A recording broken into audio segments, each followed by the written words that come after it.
She got trapped with her billionaire boss on New Year's Eve, and what she did at midnight made him fall madly in love. She never planned to spend New Year's Eve with her boss, and definitely not alone, when an unexpected situation leaves her trapped with her billionaire CEO as the city counts down to midnight. Tension fills the room. They pretend it's just circumstance, just a few hours, just business. But as champagne glasses clink and the clock inches closer to 12, unspoken feelings surface. Glances linger longer, silence grows heavier, and boundaries begin to blur. Then, at midnight, she does something impulsive, something honest, something she never thought she'd dare to do. And in that single moment, everything changes, because what started as an awkward accident becomes the moment he realizes the truth. He didn't just fall in love, he fell madly in love. Before we continue, if you enjoy touching and inspiring stories like this one, make sure to subscribe to the channel and leave a like. Now let's get back to the story. Miss Carter, do you have anything to say for yourself? The question cracked through the ballroom like a dropped glass. Noelle Carter stood frozen beside the long white table, the city's wealth glittering around her in sequins and silk. Every face had turned. Some curious, some sharp. A few already smiling in that thin, hungry way. People smile when they sense blood in the water. Her boss's sister had asked the question, loud enough for everyone to hear, polite enough to sound reasonable, cruel enough to leave a bruise. Noelle's fingers tightened around the champagne flute she hadn't even tasted. The crystal trembled, catching the light. Across the room the orchestra faltered, then tried to recover. Somewhere near the windows, a woman whispered her name. Not kindly. This wasn't how New Year's Eve was supposed to go. She'd spent all afternoon making sure the gala ran perfectly, seating cards aligned. Donor lists double-checked. Dietary requests remembered. She had even fixed the mayor's boutonniere herself when it slipped. Martin Hale had been copied on the final logistics email earlier that day. Nothing urgent, just procedural. Noelle Carter was good at smoothing edges, at standing quietly in the background and making powerful people look even more powerful. She wasn't good at being accused in public. Her voice caught. She cleared her throat, lifted her chin. "I'm not sure what you mean, Mrs. Reed." A murmur rippled through the room. Alexander Reed's name carried weight here. His sisters carried a warning. "You moved the guest list," Eleanor Reed said, smiling thinly. Several important partners were seated at secondary tables. Embarrassing, don't you think? Noelle felt heat rush to her face. She knew the list. She had checked it twice, 3 times. She could see it in her mind. Names, numbers, preferences. Nothing was wrong. "I followed the final layout approved by you?" Eleanor tilted her head. "Or by my brother?" The room leaned in. Noelle glanced instinctively toward Alexander. He stood near the windows, tall and immaculately composed in his black tuxedo, one hand resting lightly on the back of a chair. His bow tie was perfectly straight, his expression unreadable. Blue-gray eyes fixed on her, not cold, not warm, observant, measuring. He didn't step forward, not yet. Noelle swallowed. She felt suddenly very young, very small. Her champagne flute clinked softly as she set it down, choosing dignity even while her heart thudded too loudly. "I followed the approved document sent from your office at 3:12 p.m., she said. Calm, careful. If there's been a change since then, I wasn't informed. Silence. Eleanor's smile tightened, then widened again. "Well, we'll look into it later." She waved a dismissive hand. "For now, let's not spoil the evening." Too late, Noelle thought. The orchestra resumed in earnest. Conversations restarted, but the looks lingered. The damage was done. Reputation didn't need facts. It needed timing. And this had been perfect. Alexander finally moved. He crossed the room with easy authority, murmured something to his sister that made her lips press together. He didn't look at Noelle as he passed her. Not even once. That hurt more than the accusation. She excused herself quietly, slipping away through the side doors into the service corridor. The moment she was out of sight, her shoulders sagged. She pressed a hand to her stomach, breathing through the ache there. A catering assistant offered her a paper cup of coffee without a word. Bless him. The coffee was lukewarm, too sweet, exactly what she needed. She wrapped both hands around it, letting the warmth steady her. "Thank you," she whispered. She had planned to leave early, call her mother, watch the countdown on television with a blanket and leftover pasta.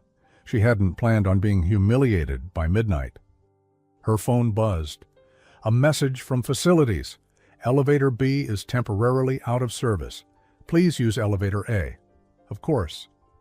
Noelle sighed, straightened her dress, pearl white silk that felt suddenly too fine for her mood, and headed toward the private elevators that led to the executive floors.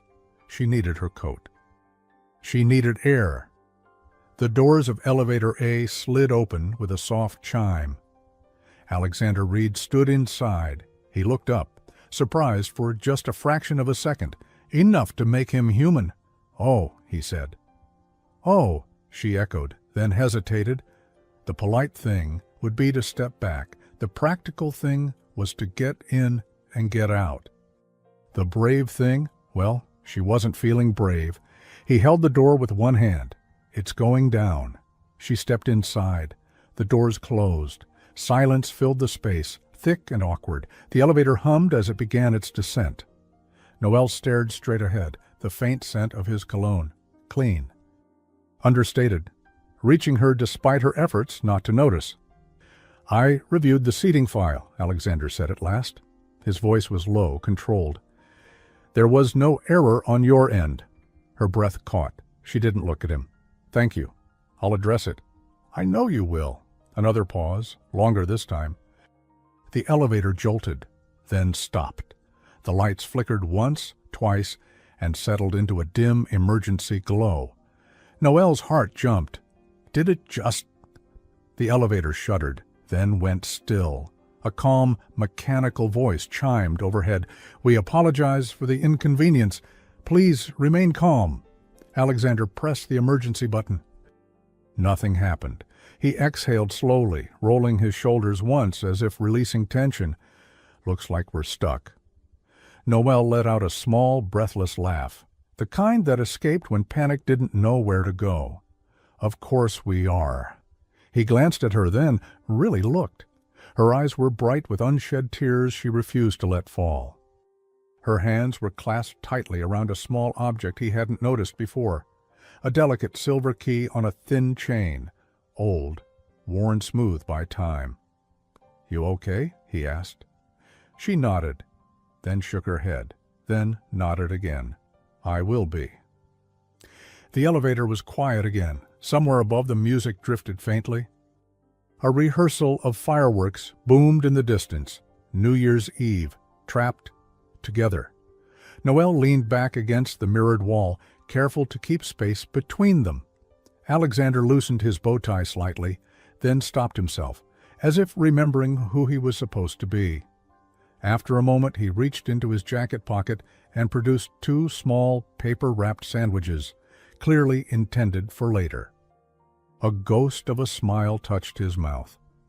"I was told never to skip meals." She blinked, then laughed, a real laugh this time, soft and surprised. "I have coffee," she said, lifting the paper cup. They shared the food quietly, sitting on opposite sides of the elevator floor like 2 people in a very strange picnic. The bread was dry, the cheese slightly melted. It felt oddly intimate anyway. Above them, the clock ticked closer to midnight, and Noelle had no idea that in just a few hours, everything she believed about herself and about him was about to change. The elevator clock glowed a stubborn 11:14 p.m. Noelle stared at it as if concentration alone might push the numbers forward. The city's noise drifted faintly through the walls. Laughter, music, the distant rehearsal pop of fireworks. All of it felt unreal, like a party happening in another lifetime. Alexander folded the sandwich wrapper neatly, even now precise. He set it beside him, then glanced at her paper cup. "That coffee's gone cold," he said. She lifted it, sniffed, made a face. "It was never hot to begin with." A corner of his mouth twitched. "Luxury has its limits." She smiled before she could stop herself. The tension eased just a notch. Enough to breathe. They sat there for a moment, backs against opposite walls, knees drawn slightly inward, not touching, but aware. The elevator felt smaller than before. Or maybe she was just more aware of him now. His presence had weight, even seated on a carpeted floor with emergency lights buzzing overhead. "I'm sorry about earlier," he said quietly. She looked at him then. Really looked. The careful distance in his eyes was gone, replaced by something closer to regret. "It wasn't your doing," she replied. "Public moments have a life of their own." He nodded once. "Still, I should have spoken sooner." That landed deeper than she expected. Noelle glanced down at the silver key resting against her collarbone. Her thumb brushed it instinctively. "My grandmother used to say silence is a decision," she said. Then, surprised at herself, added, "She wasn't wrong." Alexander's gaze dropped briefly to the key. "That yours?" "Yes." She smiled softly. "It doesn't open anything anymore." "Then why keep it?" She hesitated. The question was simple, but the answer wasn't.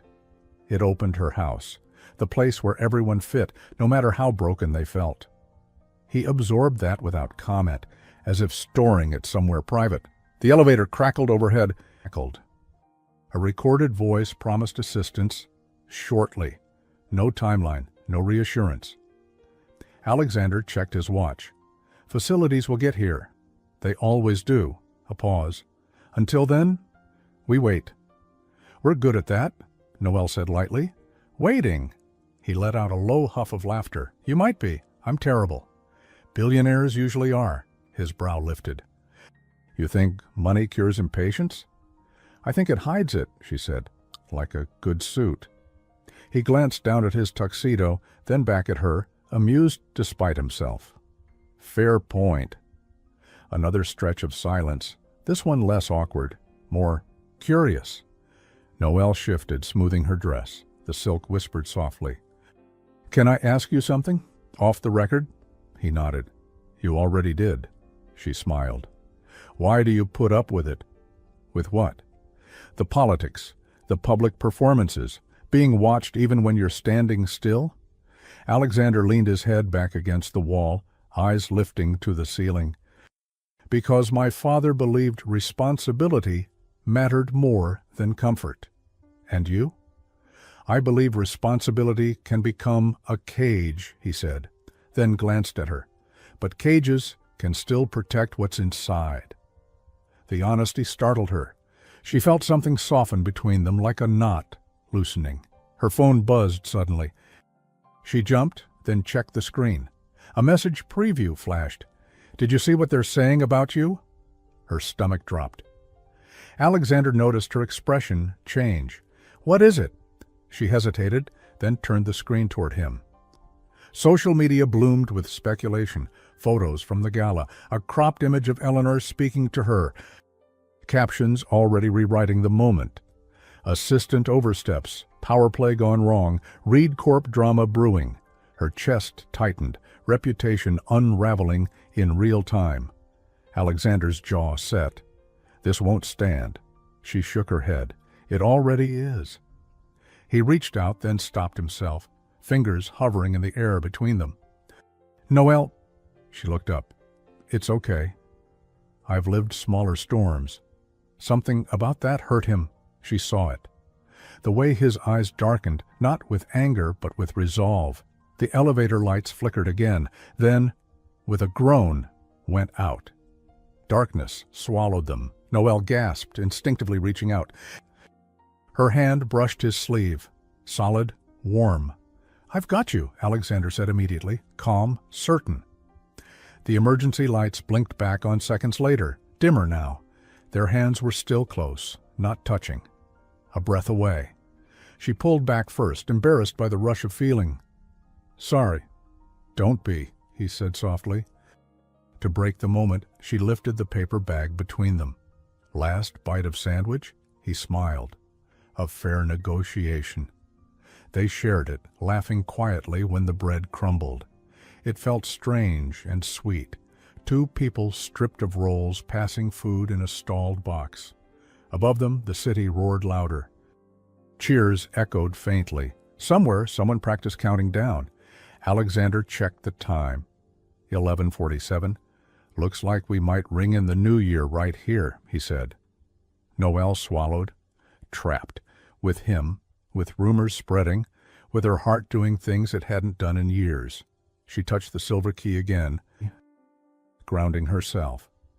Outside, fireworks began to test the sky. Inside the elevator, the space between them felt charged, as if something unspoken was waiting for the exact right second to be said, and the clock kept moving. The city outside erupted into early fireworks, impatient, sparkling bursts that rattled faintly through the elevator shaft. Noelle flinched despite herself. Alexander noticed. "Startle you?" "Just memories," she said, then smiled as if that explained everything. It didn't. But he didn't push.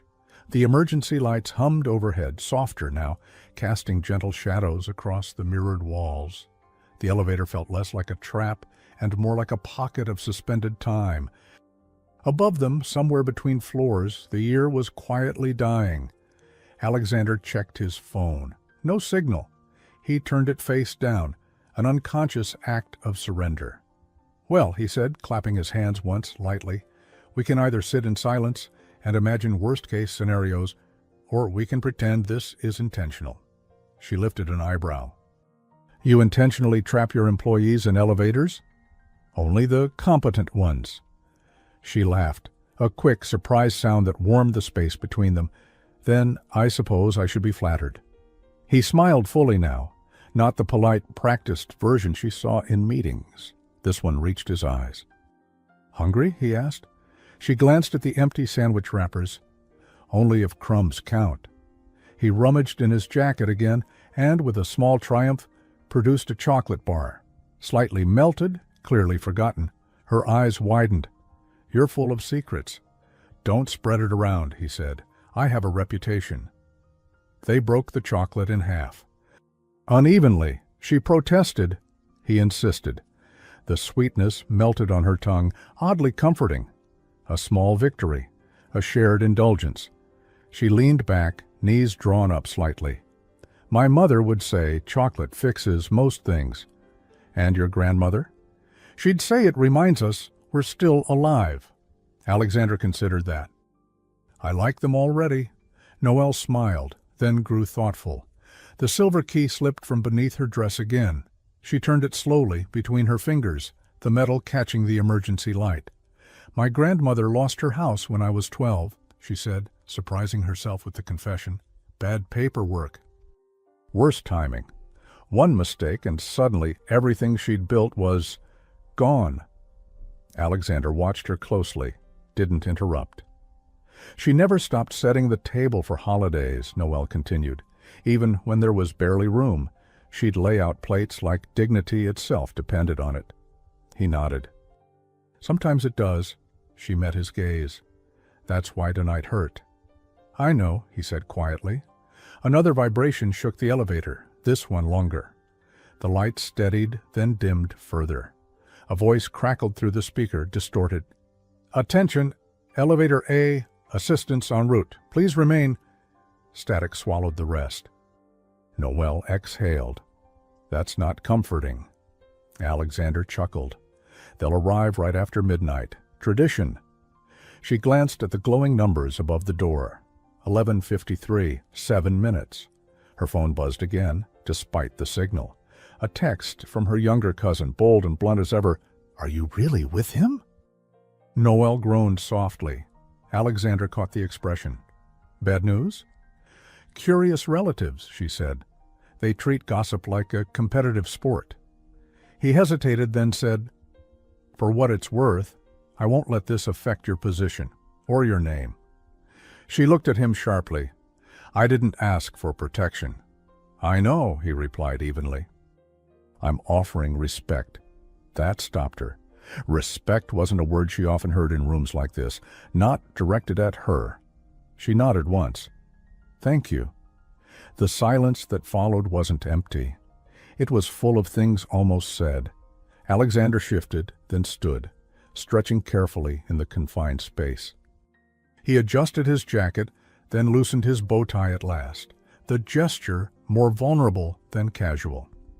"You know," he said, "people think being alone at the top is peaceful." "And it isn't? It's quiet," he admitted, which isn't the same thing. Noelle stood as well, brushing imaginary wrinkles from her dress. She found herself closer to him now, the elevator forcing proximity without permission. "Quiet can be loud," she said, "especially at night." Their eyes met, held. The city roared outside, a countdown beginning somewhere far above them. 10, 9, 8. Alexander swallowed. Noelle. 7. She felt the moment tightening, like a breath held too long. 6. The speaker crackled again, louder this time. "Elevator, 8. 5. Static. Silence. 4. Her heart hammered. She wasn't sure what she was about to do, only that if she didn't, she'd regret it. 3. She reached up, fingers brushing the silver key, then closed her hand around it. Grounding, courage. 2. She stepped closer. 1. Fireworks exploded overhead, light and sound crashing through the shaft like thunder. Midnight. Noelle looked up at Alexander, eyes shining, voice steady despite the chaos. "Happy New Year," she said. Then, before fear could stop her, she did something she'd never done in her life. Something honest, something brave, something that made Alexander Reed forget the noise, the rumors, the year behind them, and see only her. The fireworks thundered like 1,000 doors slamming open at once. Color flashed through the narrow elevator shaft, reflected in broken fragments across the mirrored walls. For a breathless second, the world outside felt close enough to touch. Joy, noise, beginnings, all crashing against the small, suspended space they shared. Noelle didn't look away. She lifted her hand, the one holding the silver key, and pressed it gently into Alexander's palm. "For courage," she said. His fingers closed around it instinctively. The metal was warm from her skin, old, real. Nothing like the sleek, polished objects that usually pass through his hands. She took a breath, then another. "I don't want protection," Noelle continued, voice steady, though her heart raced. "I don't want favors. And I don't want to be quietly defended after the damage is done." Alexander stared at her, unmoving. "What I want," she said softly, "is to be seen, out loud, in daylight." The words landed harder than any accusation had earlier that night. She wasn't asking for romance. She wasn't asking for rescue. She was asking for truth, publicly, clearly, without apology. Alexander felt something inside him shift. A long-standing balance finally tipping. "I should have done that already," he said. She nodded. Yes. There was no bitterness in it, just honesty. Another cheer echoed above them. Someone somewhere was kissing. Someone else was crying. The world was leaping forward. Here? Time slowed. Alexander looked down at the key in his hand, then back at her. "This belonged to your grandmother?" "Yes." "She believed dignity mattered," he said. "She believed it survived loss." He swallowed. "My father believed leadership meant never revealing doubt," Alexander said quietly.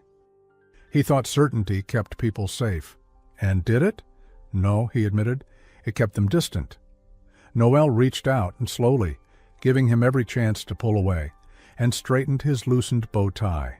The gesture was small, tender, disarming. "This," she said, "is the difference." His breath caught. Not because of the touch, but because of what it offered. Equality, not employee and CEO, not rescuer and rescued. Two people choosing how to stand. The elevator shuddered again. This time it didn't stop. A mechanical groan echoed, followed by a sudden lurching drop, just an inch, enough to send Noelle stumbling forward. Alexander caught her without thinking, one arm around her waist. The other braced against the wall, her hands pressed against his chest, fingers curling into the fabric of his jacket. They froze, too close now, close enough to feel breath, warmth, heartbeat. Close enough that pretending was no longer an option. "I've got you," he said again, softer than before. "I know," she whispered. She should have stepped back. She didn't. Instead, she rested her forehead briefly against his shoulder. Just a second, just long enough to steady herself. The world didn't end. When she pulled away, neither of them spoke. They didn't need to. Something had already been said. Loudly, clearly, without words, the speaker crackled to life again, this time clearer. "Elevator A occupants, technicians are on site. Please remain still." Noelle laughed under her breath. "Remain still," she repeated. "That's ironic." Alexander smiled, a real smile. Unguarded. They have no idea. They sat back down on the floor, closer now, not touching. A respectful distance that still felt different than before. Noelle checked her phone again. Notifications flooded in. A new one rose to the top. "Alexander Reed has posted an update." Her heart skipped. She looked at him sharply. "You didn't," he met her gaze. "I said daylight." She opened the post with trembling fingers. A single photo filled the screen, the gala table layout time-stamped, his caption short. "Clear. Responsibility rests with leadership." Noelle Carter followed approved direction. "She has my full trust and respect." No spin, no ambiguity, just truth. Tears pricked her eyes, not from relief alone, but from the rare, quiet justice of being believed publicly. "Thank you," she said, voice breaking despite herself. Alexander watched her with an intensity that surprised even him. Not desire alone, something deeper, something. Recognition. The elevator doors remained stubbornly closed. Above them, the new year raged on, and somewhere between gratitude and courage, something else was taking root, something neither of them had planned for, something that would change far more than a reputation. The elevator grew quiet after the post went live. Not empty quiet, charged quiet. Noelle scrolled slowly, thumb hovering as reactions multiplied faster than she could read them. Supportive comments, shocked ones, a few predictable skeptics, but the tone had shifted, unmistakably. Truth had weight. She let out a breath she hadn't realized she'd been holding. That was decisive. Alexander nodded, watching her rather than the screen. "Silence lets other people write your story. I'm done with that." She glanced at him, surprised by the edge in his voice. Not anger, conviction. Another vibration ran through the elevator, gentler this time, like a reminder that the world still existed outside their small paws. Noelle set her phone down and hugged her knees lightly. "My mother's going to call. She always knows when something big happens." "Is that good or bad?" "Both," she said, smiling. "She'll say she's proud, and then ask if I ate." As if summoned by the words, her stomach made a small, traitorous sound. Alexander chuckled. "In that case?" He reached into his jacket again, then frowned. "I'm out of miracles." She tilted her head. "You sure?" He checked his pockets theatrically, then brightened. "Wait, I forgot." From an inner pocket he pulled out a neatly wrapped packet of shortbread cookies, the kind served with coffee in executive lounges. Slightly crushed, still intact, her eyes widened. "You carry emergency cookies?" "They were a gift," he said, "from my assistant. She insists I forget to eat." Noelle laughed, warm and genuine. "She sounds wise." "She frightens me," he admitted. They split the cookies carefully, crumbs falling onto the carpet between them. Noelle brushed them aside, unbothered. The simple sweetness felt grounding, a small celebration in a stalled box. "Happy New Year," she said again, softer this time. "Happy New Year," he replied. For a moment, neither spoke. The emergency lights hummed. Fireworks boomed more distantly now, the city settling into its first minutes of tomorrow. Noel noticed Alexander studying the silver key still resting in his palm. He turned it over once, then held it out to her. "You should have this back." She shook her head gently. "Keep it, for now." "Why?"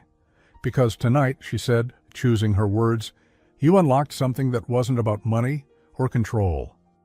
I'd like you to remember how that felt." He closed his fingers around the key again, slowly, reverently. "I will," he said. Another crackle from the speaker overhead. "Elevator A, repairs ongoing, estimated release time, 15 minutes. Noel groaned playfully. "They always add time." Alexander smiled.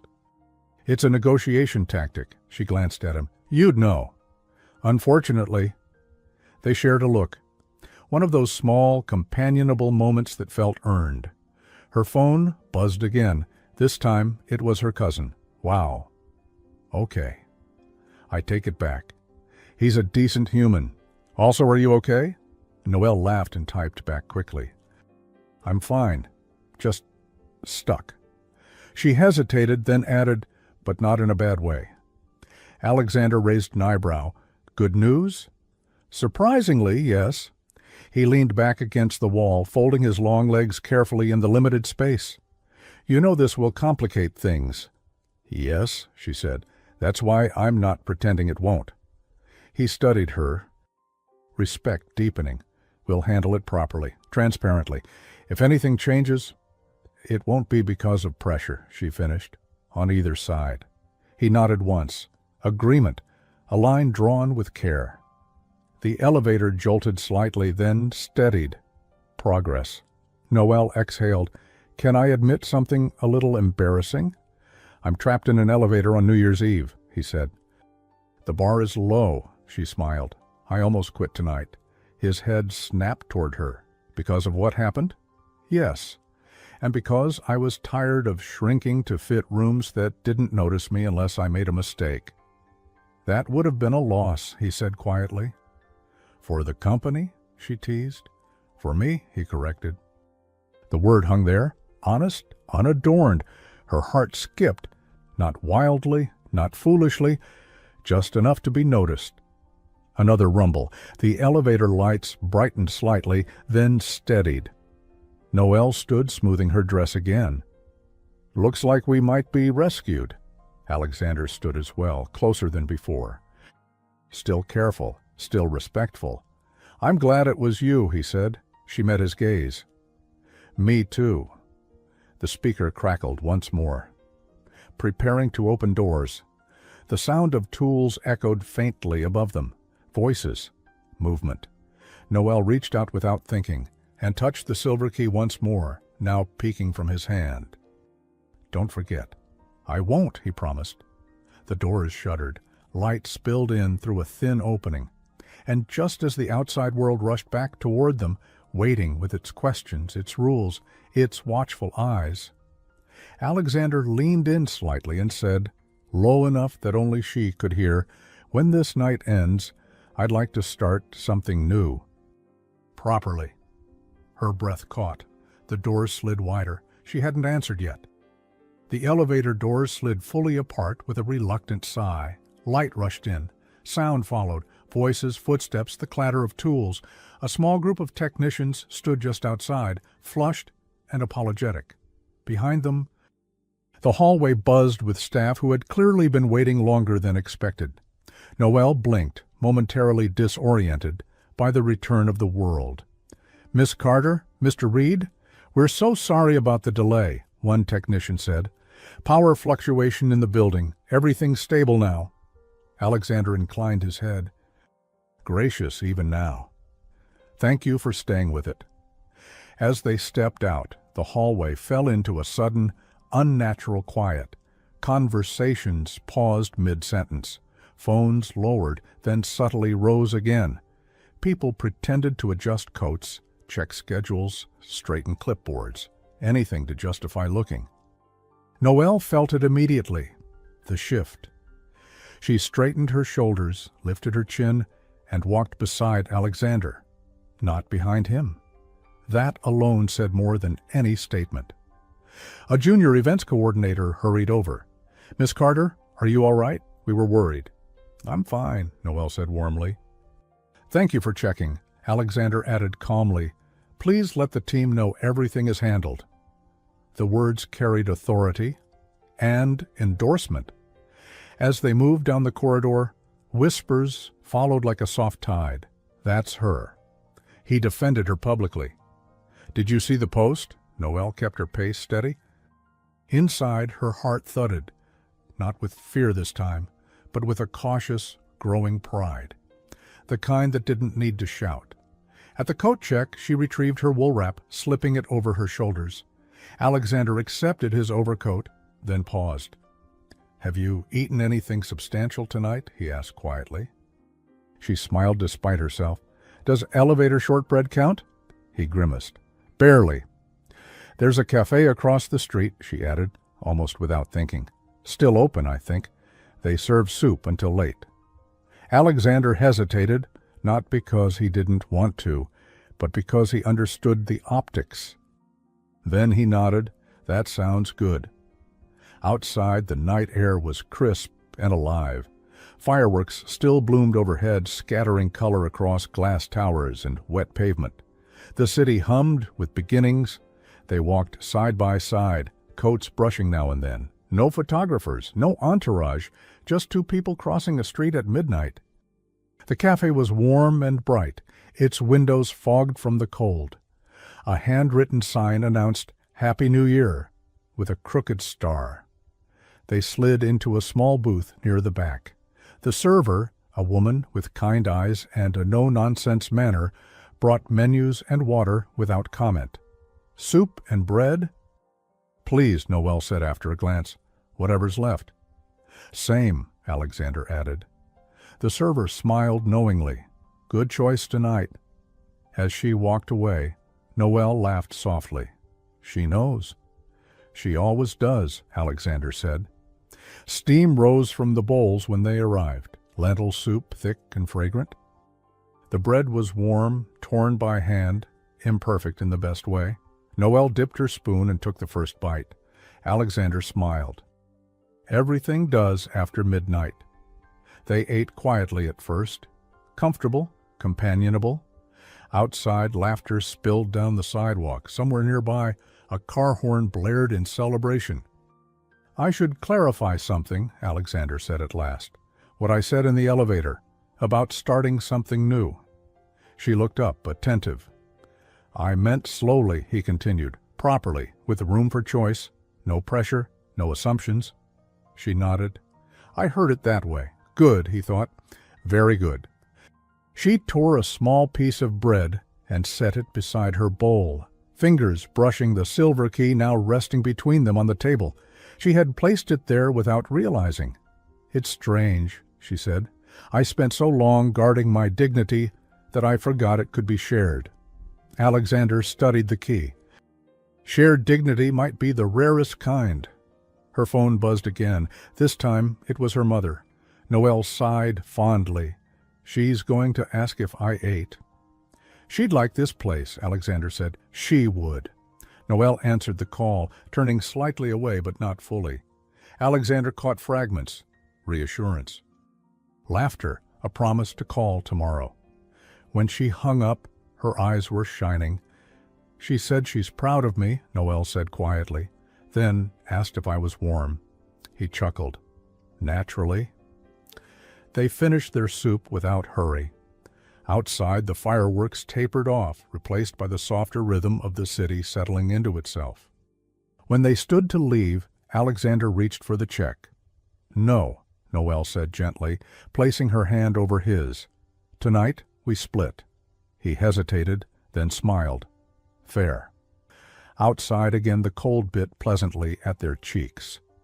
They stood for a moment under the cafe awning, neither quite ready to part. "There will be questions tomorrow," Noelle said. "Yes?" "And complications." "Yes." She met his gaze steady. "I don't regret tonight." "Neither do I," he said. A beat, then another. He reached into his coat pocket and withdrew the silver key, pressing it carefully back into her palm. "For when you need it," he said. She closed her fingers around it, feeling its familiar weight. "I will." Across the street, a car idled. His driver, discreet and patient. Alexander hesitated, then said, "May I call you tomorrow?" She smiled. "I'd like that." As he stepped back, the distance between them felt intentional, not a wall, but a promise waiting to be crossed. Noelle watched as he walked toward the car, then paused and looked back at her. Something unreadable in his eyes. The city lights flickered, and somewhere between tonight and tomorrow, a new story was already beginning to take shape. Monday arrived with polished shoes and polite smiles. Noelle felt it the moment she stepped into the lobby, the way conversations paused, then resumed with a careful softness, like people testing the temperature of water before stepping in. Her name had settled into the building, no longer whispered, but spoken with something closer to respect. The silver key rested in her palm as the elevator rose. She hadn't meant to bring it out, yet there it was again, grounding her, a reminder that dignity could survive storms, and sometimes even redirect them. When she stepped onto her floor, a small, unexpected thing happened. Applause. Not loud, not theatrical, just 3 people near the copy station clapping awkwardly. Smiling with relief, one of them, a junior coordinator, gave her a thumbs up. Noelle blinked, then laughed softly. "Good morning," she said, warmth steadying her voice. "Morning, Miss Carter," someone replied. Not rushed, not dismissive. She walked to her desk, set down her bag, and breathed out slowly. Micro-victory. Her inbox, though, told a more complicated story. Messages from colleagues, congratulatory notes, a few cautious invitations to discuss alignment, and one calendar request that made her shoulders tighten. Eleanor Reed, 10:30 a.m., conference room C. So. That was coming. Noelle poured herself coffee in the break room. Dark, strong, exactly how she liked it. She took a small sip, letting the heat settle her nerves. "You look taller," a voice said. She turned to see Martin Hale leaning against the counter, stirring cream into his cup. He wore charm like a well-tailored jacket, easy, practiced, always a little too smooth. Martin had once been her supervisor, once, before he moved sideways into a role that looked important but lacked real influence. "Good morning, Martin," she said evenly. He smiled. "You caused quite the stir." "I corrected a mistake," she replied. "Publicly," he added, tilting his head.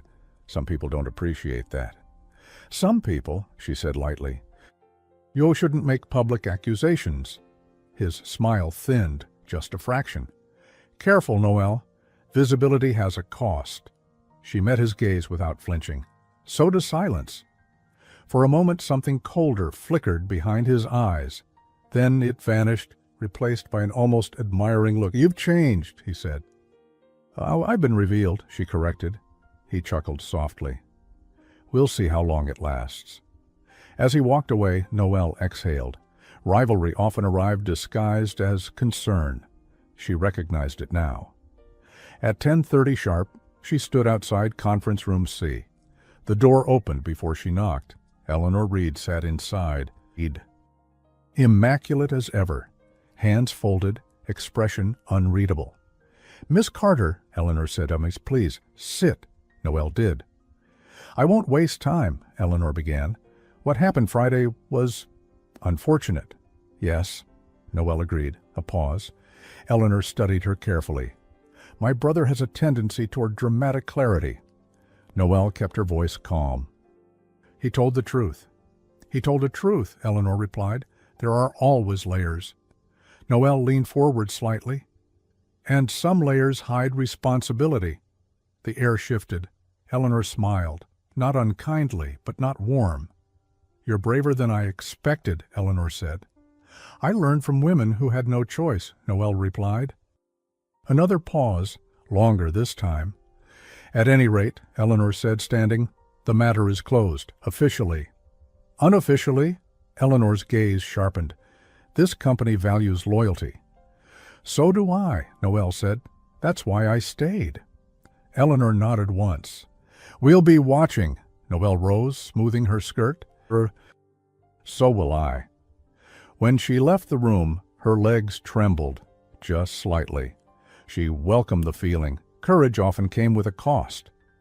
After that morning, Eleanor Reed was mentioned less often in strategy discussions. Still present, still polished, but no longer central. At noon, her phone buzzed.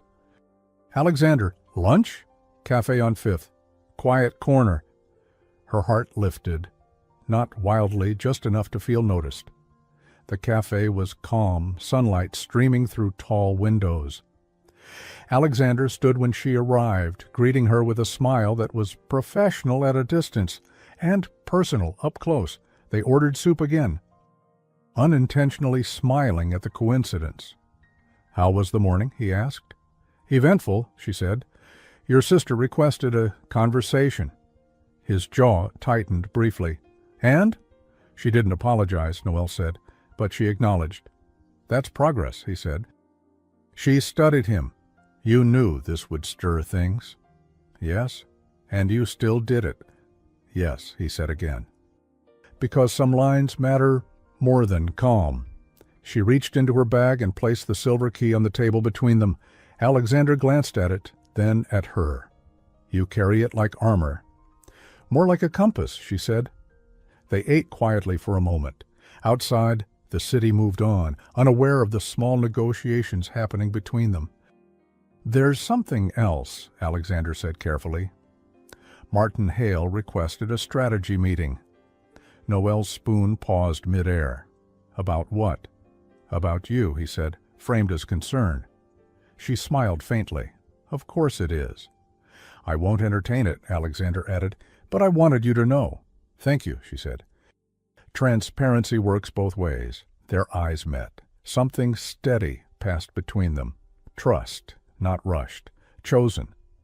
As they stood to leave, Alexander lowered his voice. Not everyone will applaud. I know, Noelle said, but I won't shrink again. Outside, a gust of wind lifted her hair. Alexander reached out instinctively. Then stopped, catching himself, respecting the space she'd earned. She smiled at the restraint. Across the street, Martin Hale stood talking to someone on his phone, eyes following them with a calculating calm. Noelle felt it, the shift before a storm. She closed her fingers around the silver key. Some prices were worth paying, and some battles hadn't yet been named. The email arrived at 8:06 a.m. Noelle saw the subject line before she'd even taken off her coat. Confidential, internal review request. Her stomach tightened, not with panic, but with recognition. This was the shape trouble took when it wanted to look respectable. She didn't open it right away. Instead, she walked to her desk, placed her bag down carefully, and reached into the side pocket where the silver key rested. Her fingers curled around it. Solid. Familiar. Then she opened the email. It was written in careful language, concerned language, the kind that smiled while sharpening its edges. A request for review of potential boundary confusion, a suggestion of undue visibility, a polite implication that professionalism might have been blurred. No names were stated outright. None were needed. Noelle leaned back slowly, eyes lifting to the ceiling. Around her the office hummed, keyboards tapping, phones ringing, the ordinary world continuing as if nothing had shifted. She forwarded the email to Alexander with a single line. We should talk. His reply came less than a minute later. Already on my way. True to his word, he appeared at her desk moments later. Not rushed, not dramatic. Calm. Intentional. Several heads lifted, then pretended not to. Conference room? He asked. She nodded. Inside the glass-walled room, sunlight streamed in bright and unashamed. Alexander closed the door but didn't draw the blinds. No secrets, he said. Not anymore. She handed him her phone with the email open. He read it once, then again. His jaw tightened, not in anger, but in disappointment. "Martin," he said quietly. "Yes." "They're trying to reframe integrity as impropriety," Alexander said. "It won't work." "It might," Noelle replied honestly. "People like simple stories." Alexander met her gaze. "Then we'll give them a clear one." He tapped the table lightly. "Lunch, today, public place. I'll bring legal and HR. Not as a shield, but as witnesses." She studied him. "That will feed the rumor mill." "It will starve the lie," he countered. She considered, then nodded. "All right." At noon, they walked into the cafe on Fifth together, not side by side this time, but deliberately spaced, greeting colleagues as they arrived. Legal sat 2 tables away. HR joined shortly after. It felt formal, transparent, careful. They ordered soup, again this time tomato basil with grilled cheese cut neatly in half. Across the room, Martin Hale sat alone, pretending not to watch. His phone lay face up beside his plate, screen lighting up with incoming messages. At one point, a young intern walked past Noelle's table and whispered, "You handled that so well last week." Noelle smiled. "Thank you." A small thing. All a micro-victory, the kind that didn't show up in reports. When lunch ended, Alexander stood and addressed the table quietly. "For clarity, Noelle Carter reports through standard channels. Any concerns should come through me, directly." The words were simple, unmistakable. By mid-afternoon, the email thread had cooled. The review request quietly paused. Martin's calendar mysteriously cleared for the next 2 weeks. Still, Noelle felt the aftershocks. That evening, Alexander texted her, "Dinner, my place. Chef canceled. I promise something simple." She hesitated, not because she didn't want to go, but because she wanted to choose it freely. "Only if it's truly simple," she replied. "Grilled chicken, vegetables, and honesty," he wrote back. She smiled. His apartment was warm and understated, not ostentatious, not cold. Books lined the walls, family photos sat quietly on shelves. One framed picture caught her eye, a younger Alexander standing beside an older man with kind eyes. "My father," he said, following her gaze, "before everything became loud." They cooked together without ceremony. She chopped vegetables. He handled the pan. At one point, he nearly burned the garlic, and she laughed, reaching over to rescue it. "See," she teased, "billionaires are fallible." He smiled. "Especially when observed." They ate at the kitchen island, plates mismatched, the food honest and filling. A shared meal that felt like a choice, not a statement. Afterward, they sat with tea, steam curling upward between them. "I won't pretend this is easy," Alexander said, "for you or for me." "I wouldn't trust you if you did," Noelle replied.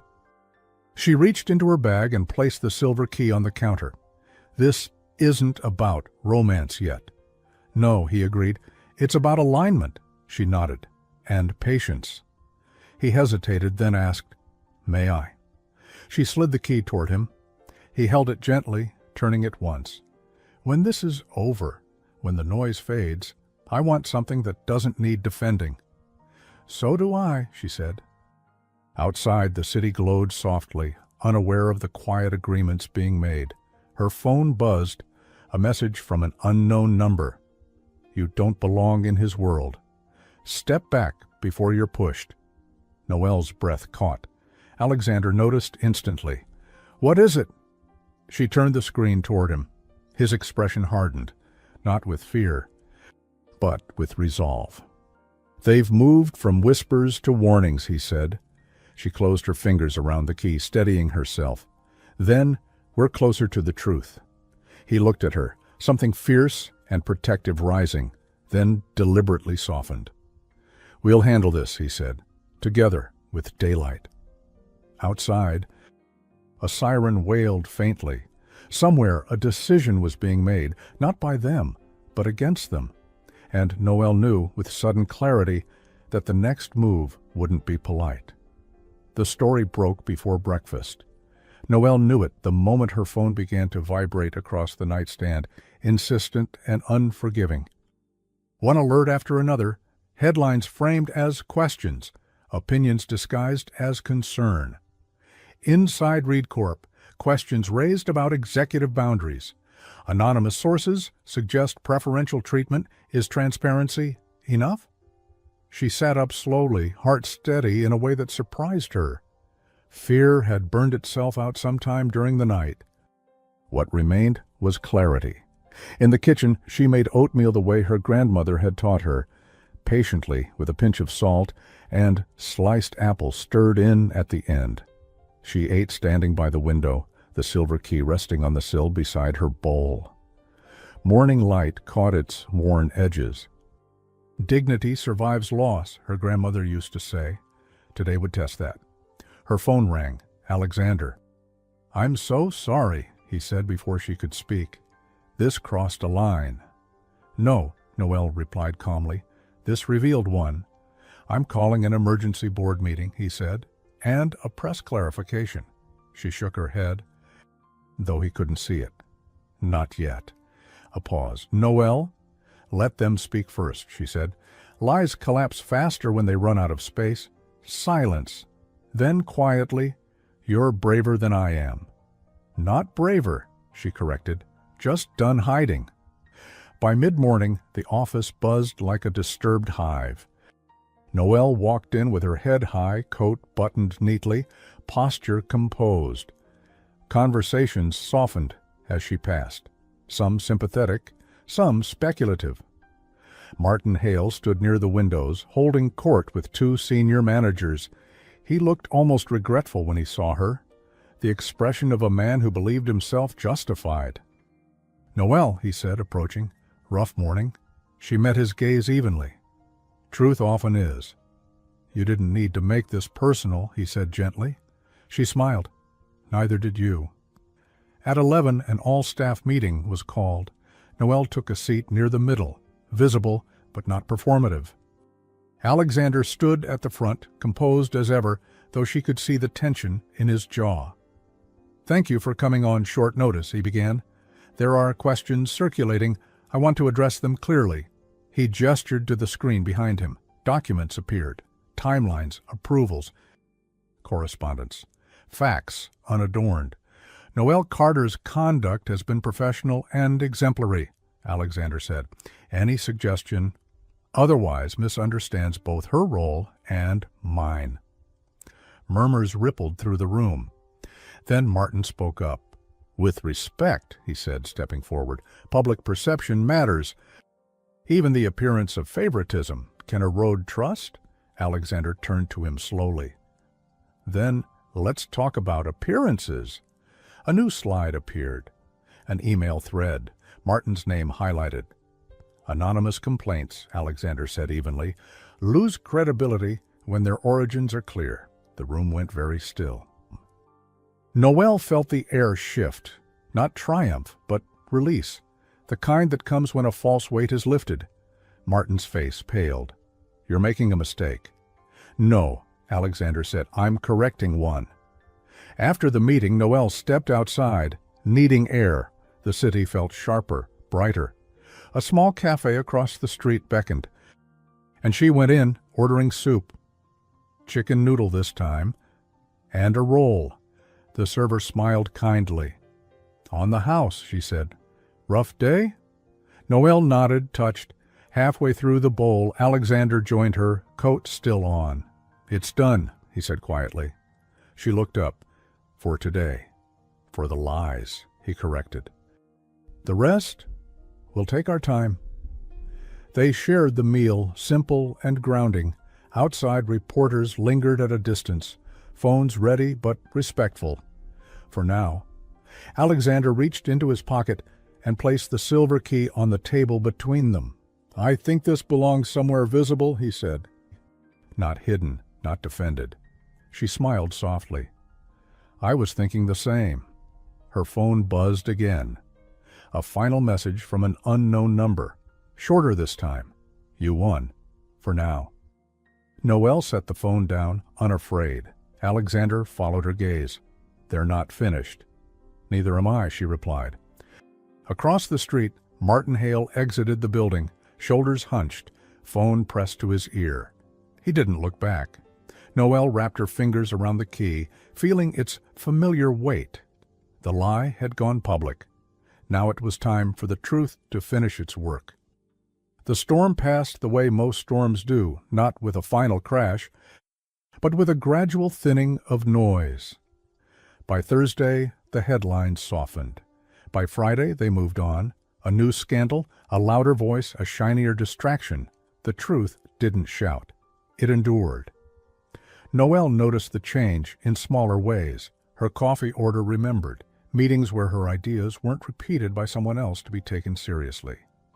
A junior colleague stopping by her desk just to say, "You made it easier for the rest of us." Those moments mattered more than any article. Still, winning had a cost. That evening, she drove to her mother's house, a modest place with creaking steps and a kitchen that always smelled faintly of cinnamon. Her mother hugged her tightly at the door, then held her at arm's length. "You're thinner," her mother said, concerned. "I've been busy," Noelle replied. They cooked together, roast chicken, potatoes, green beans cooked too long, exactly as always. The comfort of repetition wrapped around Noelle like a blanket. Over dinner, her mother studied her carefully. "You're not just tired." Noelle smiled softly. "I'm changed."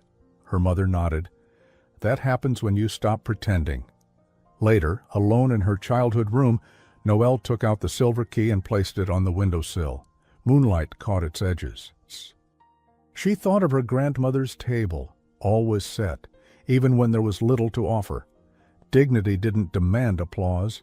It asked for consistency.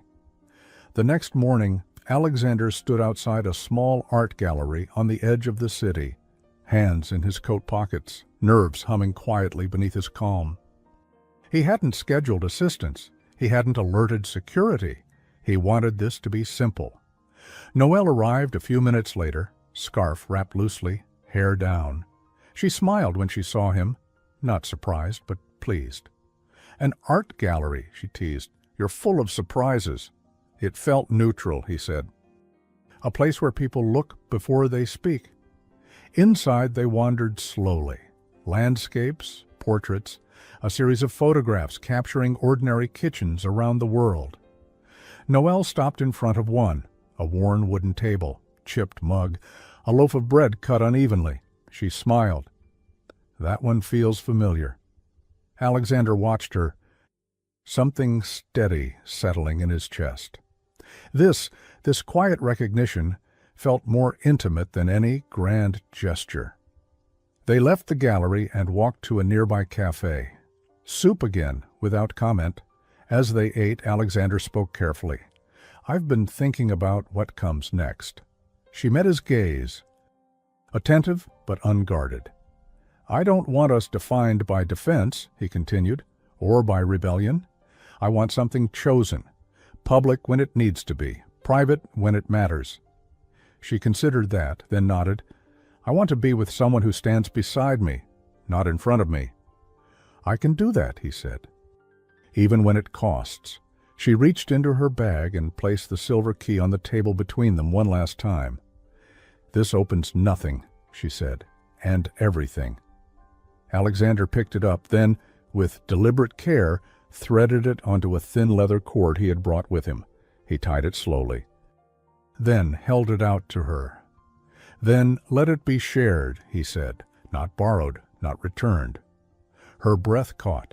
She slipped the cord over her head, the key resting just above her heart. "Yes," she said simply.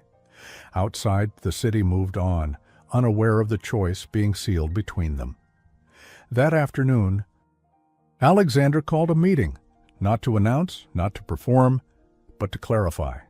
Transparency, boundaries, respect. The tone was calm, the message unmistakable. Noelle watched from the doorway, pride warming her chest, not because of power but because of intention.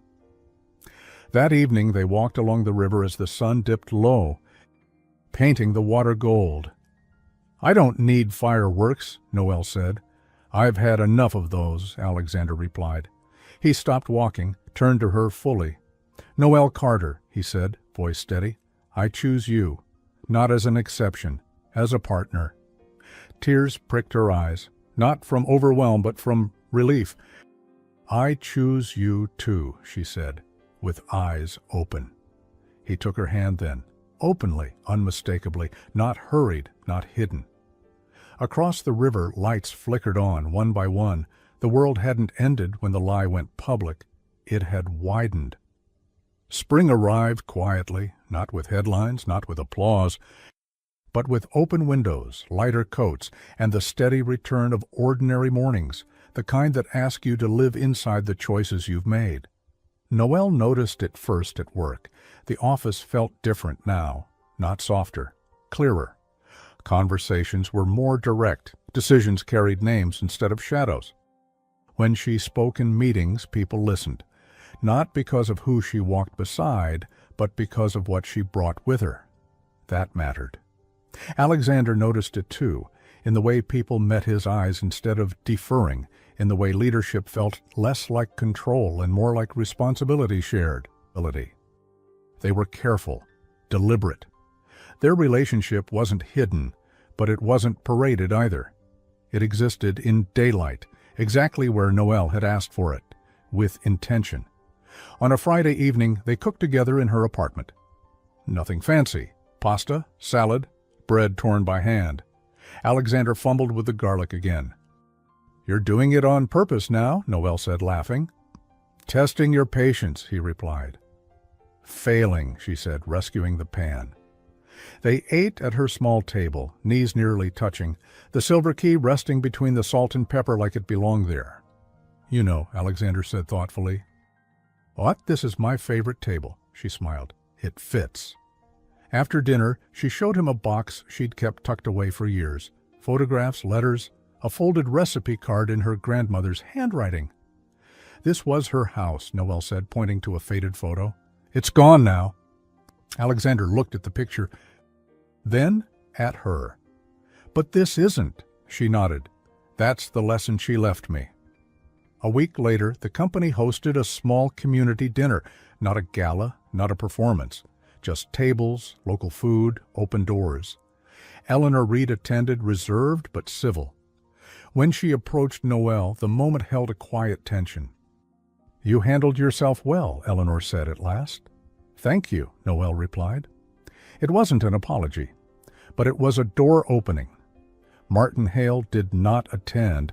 His name faded from agendas, then from memory, not destroyed, just displaced. Power built on fear rarely lasted. As summer edged closer, Alexander invited Noel somewhere he'd never taken anyone publicly before, a modest house by the coast, inherited and rarely used. No staff, no schedules, just time. They walked the shoreline at dusk, shoes in hand, wind tugging at their clothes. The sea smelled like salt and honesty. He stopped near the water, reached into his pocket and held out a small box. Simple, unadorned. Noel didn't panic. Inside was not a ring. It was a thin gold chain, sturdier than the leather cord, designed to hold the silver key. "I'm not rushing you," Alexander said quietly, "but I want to mark intention, permanence. Choice." She took the chain, her eyes bright. "This is exactly right." He helped her clasp it, his hand steady. The key rested where it always had, over her heart. Later that night, as the waves whispered and the house settled into quiet, Alexander said, "I want a life where dignity isn't defended. It's assumed." "So do I," Noel replied. They didn't need promises shouted into the wind. They made them quietly, the way lasting things were made. The wedding months later, on a clear autumn morning, they stood in a small garden surrounded by people who knew them, not by reputation, but by presence. There were no photographers circling for the perfect angle. No staged entrances, no spectacle waiting to be admired. Just wooden chairs, soft light filtering through the trees, and the low murmur of familiar voices. Noelle wore a simple dress, clean lines, gentle fabric, nothing that asked to be admired before it was understood. The silver key rested against her chest, visible, intentional. She walked slowly, not because she was nervous, but because she wanted to feel every step. Alexander waited for her without performance. When he saw her, something in his expression softened completely. Not awe, not possession, but recognition. The look of a man seeing exactly who he had chosen. He took her hands, warm, steady. "I fell in love with you the night you asked to be seen," he said, voice calm but certain. "And I choose you every day after, not because it's easy, but because it's true." Noelle smiled through tears she didn't try to stop.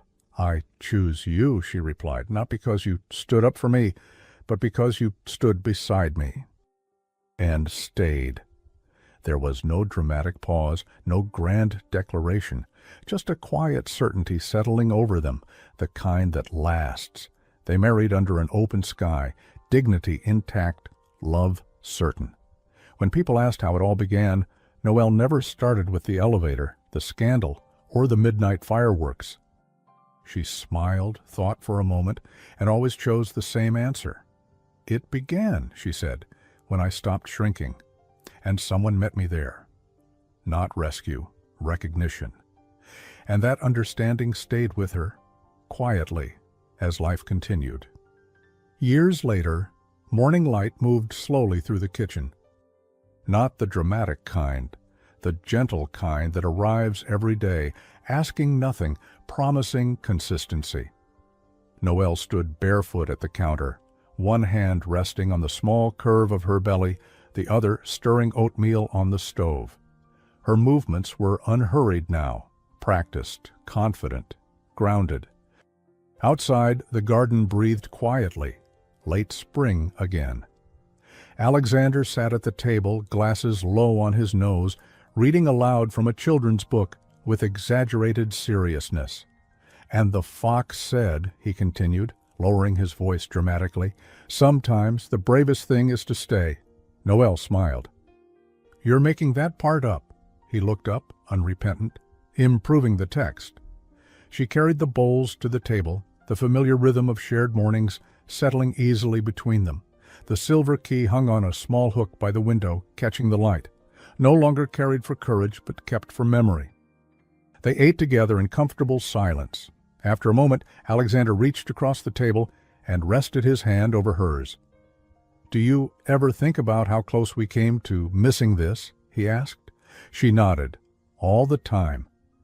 "Does it scare you?" "No," she said. "It reminds me to stay." Later, they walked slowly through the neighborhood. Alexander carrying a bag of groceries, Noelle stopping now and then when the baby shifted, laughing softly at the surprise of it. A neighbor waved. Someone called her name warmly. Life recognized them. That afternoon, Noelle took out an old box from the closet, photographs, letters, a recipe card in careful handwriting. She placed the card in a frame and set it on the kitchen shelf. Alexander watched. "Your grandmother?" "Yes," Noelle said. "She believed tables should always be ready, even when you don't know who's coming."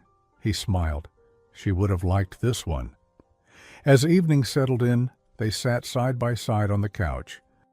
Alexander's arm around her, her head resting easily against his shoulder. "I used to think love arrived like a rescue," Noelle said quietly. "And now?" he asked.